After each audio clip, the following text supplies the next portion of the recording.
యాకోబు రాసిన పత్రిక 4వ అధ్యాయం 4లో, వ్యభిచారిణులారా, ఈ లోక స్నేహము దేవునితో వైరమని మీరు ఎరుగరా? కాబట్టి ఎవడు ఈ లోకంతో స్నేహం చేయగోరునో వాడు దేవునికి శత్రువు.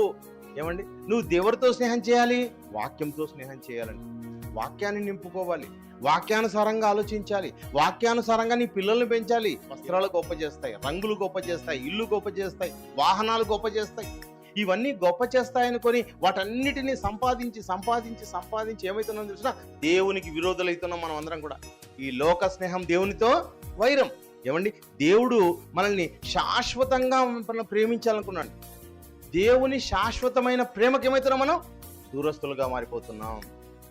మనుషులందరూ అండి, ఈ మాయలో ఎవరైతే పడుతున్నారో వారందరూ దేవునికి ఏమవుతున్నారు? దూరం అయిపోతున్నారు. లోక స్నేహం అన్నది దేవునితో వైరం కనుక ఎట్టి పరిస్థితుల్లోనూ వీటికి ఇంపార్టెన్స్ ఇవ్వకూడదు. పిల్లారా, లోకంలోకి స్నేహం చేస్తే లోకంలోనివి గొప్పవని ఎవరైతే అనుకుంటున్నారో వారంతా ఎవరంటే దేవుని దృష్టిలో వ్యభిచారులు.